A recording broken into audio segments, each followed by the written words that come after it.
నమస్తే, అనంత టీవీకి స్వాగతం. అయోధ్యలో రామ మందిర ప్రారంభోత్సవం అంగరంగ వైభవంగా జరగనుంది. ఈ సందర్భంగా 11 రోజుల పాటు ప్రధాని మోదీ ఉపవాసం చేయనున్నారు. అయోధ్య రామ మందిర ప్రారంభోత్సవాన్ని అత్యంత పవిత్రంగా పరిగణిస్తున్నారు ప్రధాని మోదీ. బిజీ షెడ్యూల్లోనూ అన్ని ఆచారాలను పాటించేందుకు ప్రయత్నిస్తున్నారు.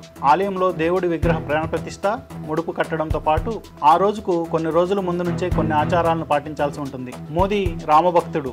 ఆధ్యాత్మిక మార్గంలో ఆలయాన్ని నిర్మించి ప్రారంభించేందుకు ప్రధాని కట్టుబడి ఉన్నారు అని రామ మందిర నిర్మాణానికి సంబంధించిన వర్గాలు వెల్లడించాయి. ప్రాణ ప్రతిష్టకు ముందు 11 రోజుల పాటు చేయాల్సిన యమనీయం ఆచారాన్ని ప్రధాని మోదీ మొదలుపెట్టారు. బ్రహ్మ ముహూర్త జాగారం, సాధన, సాత్విక వంటలు తినడం వంటి ఆచారాలను మోదీ చేస్తున్నారు. గ్రంథాల్లో చెప్పిన అన్ని నియమాలను పాటించేందుకు ఆయన ప్రయత్నిస్తున్నారు. బ్రహ్మ ముహూర్తంలో జాగారం చేస్తారని సమాచారం. అంతేకాకుండా ఎంత బిజీ షెడ్యూల్ ఉన్నా మహారాష్ట్ర నాసిక్లోని పంచవటిని సందర్శించాలని ఆయన నిర్ణయించుకున్నారు. 14 ఏళ్ల వనవాసంలో శ్రీరాముడు చాలా సమయం అక్కడే గడిపినట్లు సమాచారం. రామమందిర ప్రారంభోత్సవం ముందు ఆయన ఓ వీడియో సందేశాన్ని విడుదల చేశారు.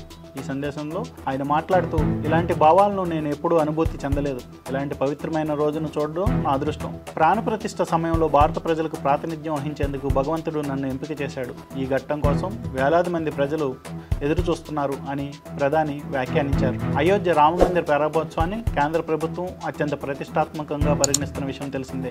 ప్రధానమంత్రి నరేంద్ర మోదీ కూడా వీలు కుదిరినప్పుడల్లా అన్ని పనులపై ఆరా తీస్తున్నారు. అయితే రామ మందిరంలో రాముడి ప్రాణప్రతిష్ఠ నేపథ్యంలో ప్రధాని పలు ఆచారాలను, నియమాలను పాటించనున్నట్టు తెలుస్తోంది.